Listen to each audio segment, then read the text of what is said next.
काल उद्धवजी कोकणामध्ये होते आणि विशेषतः सावंतवाडीमध्ये होते. मी साईबाबांचा भक्त आहे की मी कोणापासून लपून ठेवत नाही. आणि ती जी श्रद्धा असते ती तुम्हाला अनेक संकटातून पलीकडे नेत असते.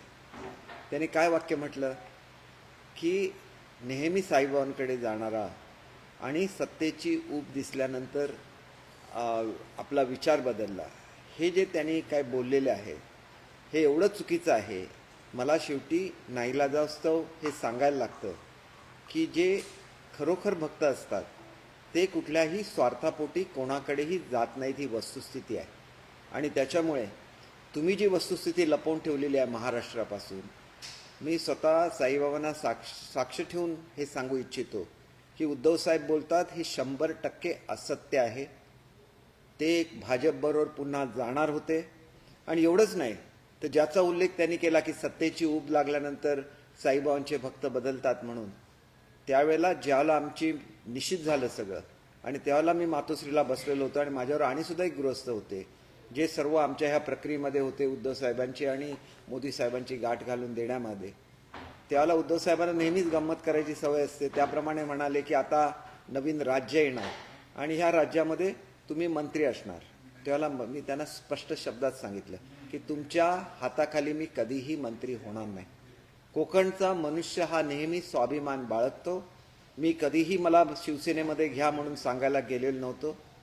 तिथं जाऊन त्यांनी जी नारायण राणेंच्यावर टीका केली त्यांनी एक समजून घेतलं पाहिजे की तुम्हाला स्वतःला राहायला सुद्धा कुठल्याही हॉटेलमध्ये जागा मिळत नव्हती. तुमच्या स्वतःच्या गाडीमध्ये त्या ठिकाणी पेट्रोल भरलं जात नव्हतं. एवढी पकड ही राणेसाहेबांची त्या जिल्ह्यावर होती. आणि ते पकडी मागे त्यांच्यावर असलेल्या लोकांचं प्रेमसुद्धा होतं, त्यांचा असलेला दरारा सुद्धा होता, पण ते तुम्ही मोडून काढू शकला नाही. सर्व शिवसैनिक गेलेले होते राणेसाहेबांच्या बरोबर. किती मतं मिळत होती तुम्हाला शिवसेनेमध्ये? शिवसेनेला किती मतं मिळत होती? ॲव्हरेज काढून बघा. प्रत्येकाचं रेकॉर्ड आहे की नाही? नगरपालिकेमध्ये किती मिळत होती? जिल्हा परिषद निवडणुकांमध्ये किती मिळत होती? सगळी मिळून 40-45 हजार मतं मिळत नव्हती. त्यावेळेला मी राष्ट्रवादीमध्ये होतो. तुम्ही मला आमदार नाही केलं, मला आमदार सावंतवाडीच्या जनतेने केलं. आणि मी पूर्वीसुद्धा आमदार होतो. आणि मी ज्यावेळेला अध्यक्ष होतो राष्ट्रवादीचा त्यावेळेला राष्ट्रवादीला जवळजवळ 1,55,000 मतं मिळत होती सगळ्या ह्याच्यामध्ये. आणि त्यावेळेला राणेसाहेब काँग्रेसबरोबर होते आणि त्याच्यामुळे काँग्रेसला जवळजवळ 1,85,000 ते 1,90,000 मतं मिळत होती. मी नुसतं बदललं आणि मी राष्ट्रवादीमधून शिवसेनेमध्ये आलो. एका वेळेला शिवसेना 40,000वरून 1,50,000वर गेली. कोकणामध्ये सिंधुदुर्गमध्ये तुमचं अस्तित्व निर्माण झालं. माणसाने किती कृतज्ञ असावं याला सुद्धा मर्यादा असतात. मी तुमच्याबद्दल नेहमी बोलताना आदराने बोलतो. कोणाला खोके म्हणता? 4 पिढ्यांची श्रीमंती आहे माझी. आणि मी तुम्हाला त्यावेळेला सुद्धा माझ्याकडे ज्यावेळेला मागितले गेले इलेक्शनसाठी पैसे त्यावेळेला सांगितलं होतं की आमच्या संपत्तीचे रेट कमी आहेत, सध्या रेट कोसळलेले आहेत. मी तुम्हाला पाहिजे तेवढे पैसे देतो, परंतु काही मुदत दिली पाहिजे. जे लोक कोणाकडून पैसेच घेत नाहीत ते तुम्हाला पैसे कुठून देणार हा प्रश्न असतो. आणि म्हणून याच्या पुढे कधीही खोके म्हटलं तर ते सहन केलं जाणार नाही. मी स्पष्ट शब्दामध्ये सांगतो. एक तरी असा मनुष्य दाखवा, एक आमदार दाखवा. काल आमच्या बाबासाहेबांचं निधन झालं. त्यांनी काय मागितलं होतं तुमच्याकडे? पाणी मागितलं होतं ना. ते पाणी सुद्धा तुम्ही देऊ शकला नाही त्यांना. आणि त्यासारख्या देव माणसांना तुम्ही खोके म्हणणार? कशासाठी खोके म्हणणार?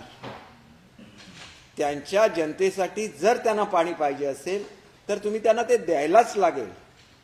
काल जाऊन काय बोलताय तुम्ही? तुम्ही मंजूर केला पाणबुडीचा प्रकल्प. मी ज्याला अर्थ खात्याचा मंत्री होतो त्यावेळेला पैसे दिले आणि तुम्ही सांगता की आदित्यने प्रकल्प आणला. अहो, ते साधे पैसे खर्च करू शकले नाही 2.5 वर्षामध्ये. लोक का बाहेर जातात याचा जरा आत्मपरीक्षण करा. लोकांबद्दल वाटेल तसं घाणेरडं बोलायचं हे कुठेतरी शेवटी थांबायला लागतं.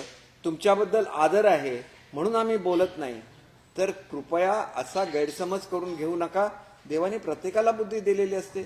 प्रत्येकजण जाऊन वस्तुस्थिती सांगू शकतं. मोदी साहेबांनी काय फसवलंय तुम्हाला सांगा? त्यांच्याबरोबर तुम्ही निवडून आला ना. तुम्ही बाहेर गेला, त्यांनी नाही तुम्हाला बाहेर टाकलं. तुम्ही स्वतःहून बाहेर गेला. स्वतः तुम्ही मुख्यमंत्री झाला म्हणून आम्हाला आनंद होता की आमचे कुटुंब प्रमुख मुख्यमंत्री होतोय म्हणून आम्ही आनंदाने ते स्वीकारलं. काय केलं तुम्ही? प्रत्येक वेळेला शिवसेना ज्या वेळेला नाहीसी व्हायला निघाली तोपर्यंत तुम्ही काही हातपाय हलवले नाहीत. कोकणापुरतं बोलायचं गेलं तर ज्या कोकणामध्ये तुम्ही गेलेला होता, काजूच्या धोरणाच्या समितीचा मी अध्यक्ष होतो, 1500 कोटी रुपये द्यायचे होते काजूच्या धोरणासाठी, 1 रुपया दिला नाही तुम्ही 2.5 वर्षामध्ये. काजूचं धोरण मान्य केलं नाही. आमच्याकडे कबुलातदार गावकर प्रश्न होता, अतिशय ज्वलंत प्रश्न होता. 5-5 हजार शेतकरी त्याच्यापासून पीडित झालेले होते. फडणवीस साहेबांची सत्ता जाण्यापूर्वी त्यांनी त्या फाईलवर सही केलेली होती, म्हणून तुम्ही त्याला स्टे दिला. 2.5 वर्षामध्ये साधा स्टे सुद्धा नाही उठवला. ही काय काम करायची पद्धत असते का? जाऊन कशाची श्रेय घेता? तुम्ही सत्तेवर येण्यापूर्वी 2 वर्ष अगोदर जे मेडिकल कॉलेज मंजूर झालेलं होतं त्याचं श्रेय तुम्ही तिथे जाऊन घेता. एक गोष्ट अशी आहे की पाणबुडीच्या संदर्भात मी मंत्री असताना पैसे दिलेले, आधी ते 2.5 वर्षामध्ये 1 रुपया खर्च करू शकले नाहीत. तुम्ही विचारू शकला असता ना, तुमचा मुलगा होता, का नाही कोकणातला प्रकल्प होत आहे? आणि जर आमचे पैसे असतील तर तो प्रकल्प गुजरातला कसा जाऊ शकतो? उगाच मोदी साहेबांबद्दल काही बोलायचं. मी 7 वर्षापूर्वी हा प्रकल्प मंजूर केला, त्याला भारतातल्या कुठल्याही राज्याकडे हा प्रकल्प नव्हता. त्याच्यानंतर केरळने आपली पाणबुडी बुक केली, गुजरातने आपली पाणबुडी बुक केली. प्रत्येकजण आपल्याकडे पर्यटन नेण्याचा प्रयत्न करणार, पण त्यांनी काय आमचे पैसे थोडेच नेलेत? कुठे टीका करतायत? कोणावर टीका करतायत? मोदी साहेबांना बाळासाहेबांबद्दल किती आदर आहे हे मी स्वतः अनुभवलेलं आहे. कारण ते तुम्हाला भेटायला तयार नव्हते, त्यावेळेला मी तुमची भेट घालून दिलेली आहे. कारण ते दुखावलेले होते की आपल्याला फसवलं गेलं. ही त्यांच्या मनामध्ये भावना असताना सुद्धा अतिशय चांगली अशी वागणूक त्यांनी उद्धव साहेबांना दिलेली आहे. उगाच कोणाबद्दलही बोलताना काही बोलणं, लोकांचा गैरसमज करून देणं हे एक पाप आहे. मी तुम्हाला सांगू इच्छितो, तुम्ही देवाचं भक्त आहे, असं करू नका. खोटं बोलू नका, लोकांवर खोटे आरोप करू नका. कोणी पैसे घेतले? एका माणसाने पैसे घेतलेले दाखवा तुम्ही. त्यांच्या मतदारसंघातली कामं होत नाहीत, तुम्ही त्यांच्याबरोबर उभे राहत नाही, तुम्ही त्यांना भेटत नाही. हा तुमचा प्रश्न होता, तो माझा प्रश्न नाही. आणि तुम्ही मी तुम्हाला स्पष्ट शब्दात मी तुम्हाला सांगितलेलं आहे, मला जर मंत्रिपद पाहिजे असतं तर त्याला तुमच्या मागून मी आलो असतो, मंत्रिपद मला द्या म्हटलं असतं. मी तुम्हाला सांगितलं तुमच्या हाताखाली मी मंत्री बनणार नाही. आजही सांगतो, पुढे कधी तुमची सत्ता आली आणि मी आमदार असलो आणि मला मंत्री केलं तरी करणार नाही. कारण ज्या लोकांना केलेल्याची जाणीव नसते. मी जो संघर्ष उभा केला, माझी आणि नारायण राणेंचं कुठलंही वाईट नव्हतं. एक त्यांचे कार्यकर्ते चुकीच्या पद्धतीने वागत होते म्हणून हा संघर्ष झाला. परंतु तो संघर्ष करायची तुमच्यापैकी कोणाची हिंमत नव्हती. तो संघर्ष मी केला. त्याच्यानंतर आज सुद्धा माझे राणेसाहेबांच्याबद्दल चांगले संबंध आहेत. मी काल त्या ठिकाणी गुलाबराव पाटील माझ्याबरोबर हेलिकॉप्टरमध्ये होते, ज्यावेळेला मी आमच्या साहित्य संमेलनाला गेलो. ते सांगत होते की ज्यावेळेला इलेक्शनला गेले आणि गावामध्ये गेले त्यावेळेला लोकांनी काय त्यांना घाबरून असं सांगत नव्हते. ते म्हणाले आपल्याला राणेसाहेब देवाप्रमाणे आहेत, कारण त्यांनी आमची कामं केलेली आहेत, म्हणून तुम्ही या, परंतु आम्ही तुम्हाला मतदान करणार नाही, तुमच्या सभेला येणार नाही. एवढी ज्या राणेसाहेबांची पकड होती ती कशामुळे? निश्चितपणे त्यांच्या कार्यकर्त्यांनी कुठेतरी लोकांना वाईट वागले सुद्धा असतील, परंतु त्यांनी कामं सुद्धा केलेली आहेत. ही सुद्धा वस्तुस्थिती आहे. आणि मग तुम्ही काय केलं नेमकं? मला स्वतःला तुम्ही बोलवलेलं होतं शिवसेनेमध्ये, मी नाही शिवसेनेमध्ये गेलो, परंतु बाळासाहेबांच्या विचारासाठी गेलो. आणि मला भाजपची ऑफर असताना स्वतः पंतप्रधान मला स्वतःच्या हस्ते मला प्रवेश देत असताना त्यावेळेला मी गेलो नाही. मी पर्रिकर साहेबांना सांगितलं की मी जर मोदी साहेबांकडे आलो आणि त्यांनी मला प्रवेश करा म्हणून सांगितलं तर मी त्यांच्याबद्दल एवढा आदर बाळगतो की मी त्यांना नाही म्हणून सांगू शकणार नाही. आणि बघा, मी त्यांना त्यावेळेला सुद्धा सांगितलं होतं की माझ्यासारखी 100 लोक भाजपला मिळेल, कारण तुमचा शिकलेल्यांचा पक्ष आहे. शिवसेना हा झगडणाऱ्या कार्यकर्त्यांचा पक्ष आहे. त्यांना माझ्यासारखी मोजकी माणसं मिळणार, जे चांगलं भाषणं देऊ शकणार, चांगलं बोलू शकणार, वेळ आला तर भाजप सेनेला एकत्र ठेवण्याचं काम करू शकणार. तुमचा ज्यावेळेला वाद झाला फडणवीस साहेबांची आणि तुमचे इक्वल नंबर आलेले होते मुंबई महापालिकेमध्ये, त्यावेळेला शिंदे साहेबांनी मी दोघांनी फडणवीस साहेबांची सत्ता समजूत काढली. तुम्हाला निर्विवाद सत्ता मिळाली, भाजपने एकही पद नाही घेतलं. सगळं विसरून जाणार तुम्ही, सगळं विसरून जाणार. कुठली माणुसकी आहे ही? शेवटी माणुसकी विसरू नका. आणि एक गोष्ट लक्षात घ्या, कोकणातल्या माणसाला स्वाभिमान असतो. त्यांच्या नेत्यांवर तुम्ही हात घालाल तर भले ते नारायण राणे असून दे, दीपक केसरकर असून दे, आम्ही त्या भूमीचे पुत्र आहोत. आम्ही अशाच बाहेरून आलो कोकणामध्ये, आम्ही त्या भूमीचे पुत्र आहोत. आम्ही तळमळून काम केलेलं आहे. आणि परत एकदा सांगतो, असल्या घोषणा जर पुन्हा तुमच्या कार्यकर्त्याने दिली तर आम्हाला सुद्धा तुमच्या विरोधात बोलायला लागेल. कारण खोके वगैरे आम्ही काय करत नाही. खोके असते तर मी तुम्हाला दिले असते ना आणि पुन्हा मंत्री झालो असतो. आम्ही खोकेवाली माणसं नाही, आम्ही जनतेमध्ये काम करणारी माणसं आहेत. 4-4 पिढ्यांची श्रीमंती सोडून आम्ही ही खादीची वस्त्र इथं उगाच नाही परिधान केली. मला एवढंच सांगायचं आहे की आदर देतात, आदर घ्या आणि ह्या चुकीचं बोलायचं बंद करा. आणि मोदी साहेबांच्या बद्दल का बोलताय? का बोलला तुम्ही? किती सिंधुदुर्गमध्ये आले, किती तास होते? 2 तास आहेत. तेवढ्या वेळामध्ये शिवाजी महाराजांच्या मंदिरात जाऊन येता येतं का? याचा विचार करा. ते नेव्हीच्या कार्यक्रमाला आले होते, तरी पण त्यांनी छत्रपती शिवाजी महाराजांच्या पुतळ्याचं अनावरण केलं. महाराजांना नमस्कार करत असताना अयोध्येला सुद्धा भाषण झालं, त्याच्यामध्ये छत्रपती शिवाजी महाराजांचा उल्लेख होता. आपल्या स्वार्थासाठी नाही वापरला त्यांनी छत्रपती शिवाजी महाराजांसाठी, कारण संपूर्ण भारतासाठी त्यांचं भाषण होतं, परंतु त्याच्यामध्ये सुद्धा छत्रपती शिवाजी महाराजांचा उल्लेख होता. काल सुद्धा मी काशीला गेलेलो होतो, मराठी माणसं तिथं होती. त्यांच्या पूर्वजांनी छत्रपती शिवाजी महाराज ज्यावेळेला आग्र्याहून निघाले त्यावेळेला छत्रपती शिवाजी महाराजांना आपल्याकडे ठेवलेलं होतं. आणि त्याच्यानंतर संभाजी महाराज ताबडतोब गेले नाही, त्यावेळेला ते काशीमध्ये राहिलेलं होतं. हे महाराष्ट्रावरचं प्रेम महाराष्ट्राच्या बाहेर आहे. आम्ही तळमळतो, सगळीकडे फिरतो, त्यांचा गौरव करतो. कशासाठी करतो? आम्हाला सुद्धा अभिमान आहे आमच्या मराठी भाषेचा, आम्हाला अभिमान आहे छत्रपती शिवाजी महाराजांचा. त्यांची कोणी तुम्हाला मोनोपॉली दिलेली नाही आहे. तुम्ही साहेबांच्या विचाराबरोबर राहायला पाहिजे होतं. हिंदू बांधवांचा तुम्ही उल्लेख करता आणि तिथं बसलेल्या मुस्लिमांचा उल्लेख करता. काँग्रेस मुस्लिमांच्या बरोबर जातं, आमचं काय म्हणणं नाही, हिंदू मुस्लिम सगळे सारखे आहेत, परंतु काँग्रेस मतासाठी मुस्लिमांकडे बघतं, म्हणून आमचं त्याला ऑब्जेक्शन होतं. आणि त्याच काँग्रेसबरोबर तुम्ही गेलेले आहात. बाळासाहेबांनी सांगितलेलं होतं की एक वेळ मला शिवसेना बंद करायला लागली तरी चालेल, परंतु मी काँग्रेसबरोबर जाणार नाही, एकमेव कारणासाठी, कारण ते मतदान म्हणून एका विशिष्ट समाजाकडे बघत होते आणि ती वृत्ती बाळासाहेबांना कधीही मान्य नव्हती. आणि म्हणून आज तुम्ही भले गेला असाल, हिंदुत्व सोडलं नाही का म्हणता? का म्हणता हिंदुत्व सोडलं नाही? मग तुमच्यावर आज लोक आहेत ती कोण आहेत याचा सुद्धा विचार करा ना. आम्ही असं कधी हिंदू मुस्लिम केलेलं नाही आहे, मोदी साहेबांनी कधी हिंदू मुस्लिम केलेलं नाही आहे, परंतु तुम्ही मतासाठी म्हणून जे आज करताय, येणारी पिढी तुम्हाला माफ करणार नाही, एवढं मी सांगतो. मी एक छोटासा कार्यकर्ता आहे, परंतु खरा भक्त आहे. आणि जे बाळासाहेबांनी घडवलं मुंबईमध्ये, की मुंबईमध्ये एकेकाळी असं होतं की मुंबईच्या विशिष्ट वस्तीमध्ये पाकिस्तान जिंकल्यानंतर फटाके वाजले जायचे. बाळासाहेबांच्या दराऱ्यामुळे सगळं हे बंद झालेलं होतं. सगळं विसरला तुम्ही. आमच्यासारखा मनुष्य का आला? मी त्यावेळेलाच कॅबिनेट मिनिस्टर होऊन गेलो असतो. मोदी साहेब मला घेत होते भाजपमध्ये, आणि काय सांगता मला काहीतरी दिलं म्हणून? तुम्ही स्वतः बोलून मला सांगितलेलं आहे की मी तुला मंत्री करू शकलो नाही, राज्यमंत्री केलं कारण हे सिनियर लोक आहेत म्हणून करू शकलो नाही. त्यावेळेला तुम्हाला निदान जाणीव होती की मी संघर्ष काय करून इथपर्यंत आलेलो आहे. आणि संघर्ष मी माझ्या स्वार्थासाठी केला नाही. आज सुद्धा माझं आणि राणेसाहेबांचं चांगलं का असू शकतं? राणेसाहेबांना माहिती होतं की एका विचारासाठी म्हणून ह्या माणसाने संघर्ष केलेला आहे. याचं माझ्याशी व्यक्तिगत काही नाही. मी कधीही त्यांच्याबद्दल व्यक्तिगत बोललेलं नाही. तुमच्या मनातलंच कधी संपत नाही.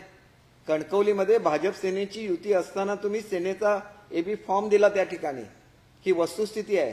आणि त्याच्यामुळे महाराष्ट्रामध्ये अनेक ठिकाणी बंडखोरी झाली. तुम्ही का विसरत नाही की आपण एका पक्षाचा मुख्य आहे, आपल्याला असं वागता येणार नाही? तुम्हाला ते व्यक्तिगत वैर जे आहे ना, या व्यक्तिगत वैरामधून आज सुद्धा बाहेर पडा. जनतेसाठी काहीतरी सुचवा.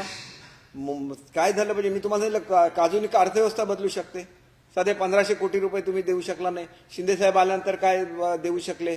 सावंतवाडीमध्ये मल्टी स्पेशालिटी हॉस्पिटल होणार होतं, जागेचा ठराव तुम्ही कॅबिनेटमध्ये करू शकला नाही. शिंदे साहेब का करू शकले? कारण तो तळागाळातला शिवसैनिक आहे. तुम्ही शब्द दिला होता ना बाळासाहेबांना, शिवसैनिकांना मुख्यमंत्री बनवेल म्हणून. बनवलं का तुम्ही? बनवलं नाही. तुम्ही मुख्यमंत्री झाला, आम्हाला आनंद आहे, परंतु हे खोटं बोलायचं सोडून द्या. साधं उदाहरण तुम्हाला दिलं. तुम्ही जर पाठमुडी मंजूर केली असेल तर कुठल्या सालामध्ये तुम्ही त्याचे पैसे दिले हे दाखवा. माझी काही हरकत नाही त्याला. पण आमची तळमळ कशासाठी आहे? आमची तळमळ कोकणच्या विकासासाठी आहे. आम्ही कोकणच्या विकासासाठी काम करत राहणार, परंतु ह्याच्या पुढे खोके बिके असलं काय ऐकणार नाही. कारण आम्ही जे काय केलं नाही ते तुमच्याकडून ऐकून घेण्याची आमची तयारी नाही. गद्दार म्हणून ऐकून घेण्याची तयारी नाही. कारण मी पूर्वीपासून आमदार होतो. तुम्ही मला आमदार केलं ह्या तुमच्या वल्गना सोडून द्या. त्यावेळेला सुद्धा आमदार होतो. उलट तुमचे जे खासदार निवडून आले ते मी केलेल्या लढाईमध्ये निवडून आलेले आहेत. पूर्वी सुद्धा वैभव नाईक पराभूत झालेले होते. त्यांना एक बळ मिळालं, ज्याला मी लढा उभा केला. तो पण हे बळ का नाही मिळालं होतं? म्हणून मला स्वतःला काही क्रेडिट घ्यायचं नाही. मी अत्यंत नम्र असा एक मनुष्य आहे. मी साईबाबांचा खराच भक्त आहे. श्रद्धा आणि सबुरीमध्ये विश्वास ठेवतो. आणि हे सुद्धा विसरू नका की तुम्हाला साईबाबांची पहिली शाल मी घातलेली आहे, त्यावेळेला तुम्ही मुख्यमंत्री नव्हता. आणि वहिनींनी सुद्धा मला बोलून दाखवलं की तुम्ही साहेबांची शाल आणून घातली आणि साहेब मुख्यमंत्री झाले. आम्ही साधी माणसं होतो. आम्ही जरी मंत्री नाही केलं तरी तुमच्यावर प्रेम केलं. तुम्ही अडचणीत येऊ नये म्हणून मोदी साहेबांची तुमची गाठ घालून दिली. काय केलं तुम्ही? तिथं शब्द दिला आणि इथं येऊन पवार साहेबांनी तुमचं मन वळवल्यावर शब्द परतवला. मग कोणाबद्दल काय बोलायचं आणि तुम्ही जे शब्द वापरता ते लोकांनी तुमच्याबद्दल का वापरू नये ह्याचा सुद्धा एकदा विचार झालाच पाहिजे. आणि हे शिवसैनिकांनी समजून घेतलं पाहिजे की मोदी साहेबांनी कधीही तोडलेलं नाही आहे. युती तोडली, परस्पर तोडली गेली. ह्याच्यामध्ये भाजपने 15 वेळा तरी ह्यांनी फोन केले फडणवीस साहेबांनी. बोलायला पाहिजे होतं. तुम्हाला मुख्यमंत्रीपद पाहिजे तिथं बोलायला पाहिजे होतं. मुख्यमंत्रीपद तुम्हाला मिळालं ह्याच्याबद्दल आम्हाला दुःख नाही. आणि ज्या वेळेला आम्ही गेलो त्यावेळेला सुद्धा मी तुम्हाला येऊन भेटलेलो आहे. तुम्हाला सांगितलं की सगळ्या आमदारांना बोलवून घ्या, चर्चा करून हा प्रश्न मिटवा, तुम्हीच मुख्यमंत्री राहा. त्याला तुम्ही काय सांगितलं की तुम्ही स्वतः निघून जा. तुम्ही असं करणार, आमदारांना निघून जा म्हणून सांगणार आणि ते निघून गेल्यानंतर त्यांना गद्दार म्हणणार. कुठला न्याय आहे हा? तुम्हाला भेटायला आलो होतो की नाही? जनतेला उत्तर द्या. तुम्ही भाजपबरोबर जाणार होता की नाही? जनतेला उत्तर द्या. आणि हे उत्तर जनतेला दिली पाहिजेत, मला नको. माझ्या मतदारसंघात गेले, मला वाईट नाही वाटत, परंतु खरं बोला, कृपया खरं बोला, एवढीच आपल्याला नम्र विनंती. काल उद्धव ठाकरे असं म्हटले की तुम्ही सगळे खाली मुंडी पातळ मुंडी अशा प्रकारचे लोक असं त्यांनी म्हटलं. हे बघा, जो मनुष्य नम्र असतो तो खालीच बघणार. वर डोळ्याला डोळा भिडवून बघणारी लोक ही नेहमी चॅलेंज देत असतात. आम्हाला कसली अपेक्षाच नाही. उद्धव साहेबांनी काय द्यावं अशी अपेक्षा नाही. उद्धव साहेबांना मी तोंडावर सांगितलेलं आहे, तुमच्या हाताखाली मी कधीच मंत्री होणार नाही, कारण मला स्वाभिमान आहे. तो स्वाभिमान मला कोकणच्या लाल मातीने दिला आणि त्याच्या कुठेही झुकणार नाही. तुम्ही मराठी माणसाचं नाव घेता. आज मराठी माणसं रस्त्यावर आली होती. एका बिल्डरला तुम्ही बोलवून सांगितलं तुझं काम बंद कर आणि ह्यांचे पैसे दे. शिंदे साहेब आल्यानंतर 2-2 महिन्याचे पैसे का मिळाले त्यांना ॲडव्हान्स? याचं उत्तर तुम्ही मुंबईच्या जनतेला दिलं पाहिजे. तुम्ही का नाही बंद करू शकलात ते प्रोजेक्ट? आज सरकारने निर्णय घेतला की जे लोकांना रस्त्यावर आणतील त्यांचे प्रोजेक्ट रद्द होणार आणि गव्हर्नमेंट हे प्रोजेक्ट पूर्ण करणार. मग तुम्हाला कोणी अडवलेलं होतं? का नाही करत होता तुम्ही? आणि हिंदुत्वाबद्दल तुम्ही अजूनही बोलता. कसं बोलता तुम्ही?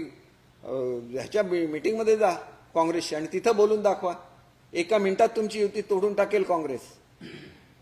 मिनिमम प्रोग्राम रद्द हे केलं, कॉमन मिनिमम प्रोग्राम केल्याशिवाय त्यांनी सही नाही दिली. राष्ट्रपती राजवट का आली महाराष्ट्रामध्ये याचा महाराष्ट्रातल्या जनतेने विचार केला पाहिजे. काँग्रेसने सही नाही दिली जोपर्यंत कॉमन मिनिमम प्रोग्राम, कारण त्यांचे ठरलेले मतदार आहेत, ते आपल्या मतदारांना धरून राहणार. तुम्ही मात्र आपल्या मतदारांना सोडलं. आपलं सगळं जे काय होतं आजपर्यंत ते सगळे विचार सोडले, त्यांच्यावर गेले. तुम्ही आज म्हणू शकता आम्ही हिंदुत्वाबरोबर आहे, आम्ही काम देणार. किती लोकांना काम दिलं? काय दिलं काम करण्यासाठी? बाळासाहेबांनी त्या काळामध्ये युवकांना कामं दिली म्हणून युवक बाळासाहेबांच्या बरोबर राहिले. मग तुम्ही का नाही केलं? हा सगळा प्रश्न आहे. म्हणून मला काय त्यांच्यावर टीका करायची नाही आहे.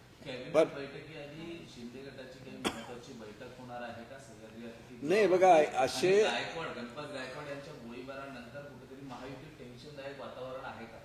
हे बघा, तिथं जे काय घडलं हा व्यक्तिगत वाद होता. तो काय 2 पक्षामधला वाद नाही. त्या व्यक्तिगत वादामधून जर फायरिंग झालेलं असेल तर तो त्यांचा व्यक्तिगत प्रश्न आहे. याच्यामध्ये असं आहे का की काँग्रेस आणि शिवसेना आणि भाजपचे कार्यकर्ते एकामेकाला भिडले, असा काय प्रश्न त्या ठिकाणी निर्माण झालेला नव्हता. त्यांचा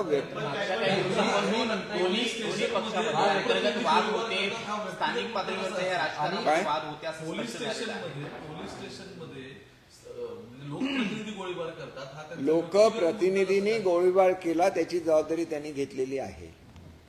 त्यांनी म्हटलेलं की माझ्या मुलाच्या विरुद्ध काहीतरी केलं म्हणून मी तो गोळीबार केला, असं त्यांनी म्हटलेलं आहे. त्यांनी कुठे नाकारलेलं आहे? नाही, पण त्यानंतर त्यांनी मुख्यमंत्र्यांवरती गंभीर असे आरोप केलेले आहेत की माझे कोट्यवधी रुपये मुख्यमंत्र्यांकडे आहेत, मुख्यमंत्री या राज्यात गुन्हेगारीचं हे वाढवत आहेत. कसं बघताय तुम्ही याला? व्यक्तिगत असं म्हणू शकतो राज्याच्या मुख्यमंत्र्यांवरती आरोप केले, माझ्यावरती अन्याय झाला मुख्यमंत्र्यांनी. आणि बघा, माझ्यावर अन्याय झाला म्हणून कोणी गोळ्या झाडल्या पाहिजेत का? बोलता आलं असतं. आणि हे पूर्वी का नाही बोललेले होते? आज त्यांना आरोपी म्हणून ज्या वेळेला उभं केलं त्यावेळेला ते बोललेले आहेत. त्याच्यापूर्वी कधी बोलले आहेत का? हे बघा कसं आहे, त्यांचे प्रश्न तुम्ही त्यांना विचारलं पाहिजे. आमची भूमिका स्पष्ट आहे. जर त्यांनी गोळीबार केला आणि त्याच्यामध्ये कोणी गंभीर जखमी झालेला असला तर आवश्यक ती कारवाई त्याच्यावर झालेली आहे. त्याच्यानंतर काय बोलावं हा त्यांचा व्यक्तिगत प्रश्न आहे. ते बोलले, ह्याला काही पुरावे आहेत का? काही पुरावे नसतात. उद्या मी काही बोललो, माझ्याकडे काय पुरावे आहेत का? बोलणारे बोलतात ना, ते खोके म्हणणारे खोके म्हणतात. त्यांच्याकडे काय पुरावा आहे का? 1 रुपया तरी कोणी दिलाय का? खोक्याचा अर्थ काय असो? खोके म्हणजे कोटी रुपये. 50 कोटी कोणी बघितलेले आहेत का? 50 कोटी आणायचं तर मला वाटतं एखादा टेम्पो लागत असेल त्याला, आम्हाला कळणार नाही ते. परंतु तुम्ही असे बेलगाम आरोप करता, कोणावर आरोप करता, काय करताय? आणि म्हणून तिथं जाऊन सुद्धा त्यांच्याबद्दल बोलले ते गणपती गायकवाड यांच्याबद्दल. मुख्यमंत्र्यांवरती थेट भ्रष्टाचाराचे आरोप करणं, गुंडगिरीचे आरोप करणं, महाराष्ट्रामध्ये गुंड पोहोचलेत मुख्यमंत्र्यांनी असं म्हणणं आणि मुख्यमंत्री आणि त्यांच्या मुलावरती अशा प्रकारचे आरोप होत असताना या सगळ्या आरोपांना व्यक्तिगत कसा आरोप म्हणता येईल? एक गोष्ट लक्षात घ्या की त्यांच्यावर व्यक्तिगत केस झालेली आहे आणि स्वतःवर केस आल्यानंतर मग दुसऱ्याला डॅमेज करणं हे एक माणसाची प्रवृत्ती असते. त्याच्याबद्दल मी काही बोलणार नाही की माणसाची अशी प्रवृत्ती असते, मी तर संपणारच आहे, दुसऱ्याला संपवून मारेन, अशी एक प्रवृत्ती असते. आणि त्याच्यामुळे त्यांनी खरं तर थोडंसं त्या ठिकाणी पेशन्स बाळगले असते आणि तोंडी जरी काहीतरी बोलले असते तरी हा प्रसंग आला नसता. शेवटी ज्यावेळेला तुम्ही गोळी झाडता आणि त्याच्यामध्ये एखादा मनुष्य गंभीर जखमी होतो त्यावेळेला आपल्याला माहिती आहे की तो अटेम्प्ट टू मर्डर होतो आणि अटेम्प्ट टू मर्डर आल्यानंतर त्याची शिक्षासुद्धा तेवढीच मोठी आहे. आणि ह्या परिस्थितीमध्ये त्यांना माहिती आहे की मी अडकलेलो आहे. मग मी अडकलेलो आहे तर तो कार्यकर्ता कोणाचा आहे? समोरचा कार्यकर्ता शिंदेंचा आहे. मग त्या कार्यकर्त्याबद्दल विरोधात बोललो, कोणी त्याची दखल नाही करणार. त्याच्याऐवजी शिंदे साहेबांच्याबद्दल बोललो तर त्याची दखल संपूर्ण महाराष्ट्र घेईल. हे सर्वसाधारणपणे प्रत्येकाला कळतं आणि त्याच्यामुळे ते तसं बोललेले असतील तर त्यांनी त्याचे पुरावे दिले पाहिजेत. आणि ह्याच्यामध्ये भ्रष्टाचाराचा काय संबंध आला की त्यांनी कुठून पैसे कमावले आणि कशासाठी दिले हे सुद्धा कधी बोललेले नाहीये. उगाच आपल्या पक्ष झाले. त्यांनी गोळीबार केला. मात्र भाजपचे प्रदेशाध्यक्ष चंद्रशेखर बावनकुळे म्हणाले की त्यांनी सेल्फ डिफेन्स मध्ये केला. मात्र सीसीटीव्ही मध्ये असं कुठलीही पद्धत दिसत नाहीये. त्यांनी थेट गोळीबार केल्याचं पाहायला मिळते. तर ह्या दोन पक्षांमध्ये एक गोष्ट अशी आहे की मी पक्षाचा जरी हे असलो, स्पोक्स पर्सन असलो तरी, प्रवक्ता असलो तरी पण ही ह्याची सगळ्याची चौकशी पोलीस करतात. पोलीस आपल्याला वस्तुस्थिती सांगू शकतील की सेल्फ डिफेन्ससाठी केला, कारण पोलीस स्टेशनमध्ये घडलेलं आहे. पोलिसांनी जर त्याच्यामध्ये मला असं वाटतं की हा 2 पक्षांमधला वाद नाही आहे किंवा त्या वादातून हे काय घडलेलं नाही आहे. हे व्यक्तिशः त्यांच्या तिथं काही व्यवसाय चालू आहेत आणि त्या व्यवसायामधून त्यांची एकामेकाशी दुश्मनी असू शकते किंवा काही झालेलं असू शकतं. तर हे काय घडलं हे पोलीस नेमकं सांगू शकणार.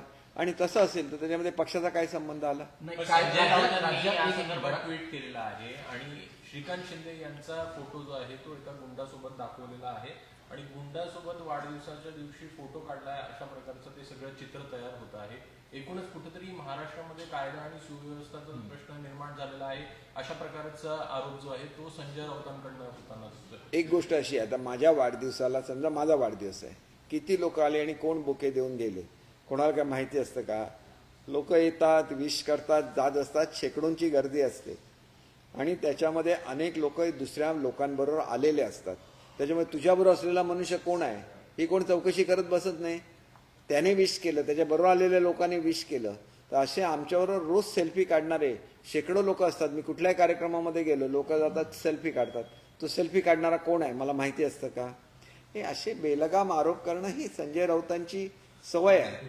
त्यांच्याकडे दुर्लक्ष करणं चांगलं असं मला वाटतं. राज्यात कायदा सुव्यवस्थेचा प्रश्न निर्माण झाला आहे आणि यापूर्वी देखील अशीच घटना घडली आहे ती म्हणजे सदा सरवणकरांच्या बाबतीत. 8 महिन्यापूर्वी आपल्या दुसरी घटना आहे. मुख्यमंत्र्यांचा किंवा त्याच्या खालच्या मंत्र्यांचा आमदारांवरती वचक नाही आहे का हा देखील प्रश्न या ठिकाणी उपस्थित होतोय की बिनदिक्कत घेतायत आणि गोळीबार होतोय. हे बघा, मी आपल्याला एक गोष्ट सांगतो की सदा सरवणकरांच्या विरुद्ध चौकशी झालेली आहे. असं झालं का? आणि त्यावेळेला केवढा मोठा क्राऊड जमलेला होता हे आपल्याला सुद्धा माहिती आहे. आणि त्याच्यामुळे त्यांनी कोणाच्या अंगावर गोळी झाडली आहे का? याचं उत्तर निगेटिव्ह आहे. शेवटी असं होतं की मॉब ज्यावेळेला गोळा केले जातात, समोरचा मॉब कोणी गोळा केला होता? यांच्याच लोकांनी गोळा केला होता ना. आपल्या विरुद्ध जाणाऱ्या माणसाला भुजबळांच्यावर अटॅक कोणी केलेला होता त्या काळामध्ये ज्यावेळेला त्यांनी पक्ष बदलला त्यावेळेला? ही पद्धत झालेली होती. आता कुठेतरी महाराष्ट्र शांत होतंय अशी पद्धत महाराष्ट्रामध्ये घेतली जात नाही. भाषणाची सुरुवात काय केली, माझ्या विरुद्ध कोण बोलला तर त्याच्याविरुद्ध तुम्ही काय करा, हे स्वतः उद्धव साहेबांनी बोललेले आहेत ना. अर्थ काय होतो, म्हणजे माझ्या विरुद्ध बोललं तर मी उत्तर नाही देणार, तुम्ही त्या माणसाला वाटेल ते करा, ही पद्धत आहे का? आणि मग ह्याला लॉ अँड ऑर्डर म्हणतात का?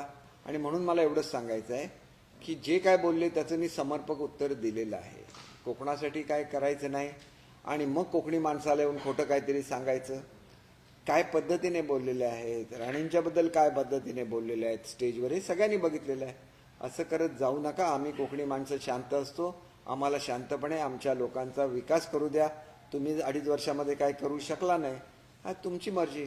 आम्ही आमच्या पद्धतीने, शिंदे साहेबांनी सगळं काय ते कोकणाला देऊ केलेलं आहे, देत आहेत. कोकणाचा विकास करणं हे आमचं अंतिम उद्दिष्ट आहे आणि कोकणासाठी स्पेशल कमिटीचा फॉर्म झालेले आहे, त्याच्यावर मुख्यमंत्री स्वतः अध्यक्ष आहेत. आणि सगळ्यात मोठा निधी 500 कोटी तर बजेटमधून तरतूद केली, अधिक सर्व कॉर्पोरेशनचा निधी बघून कोकणाचा कायापालट होणार आहे.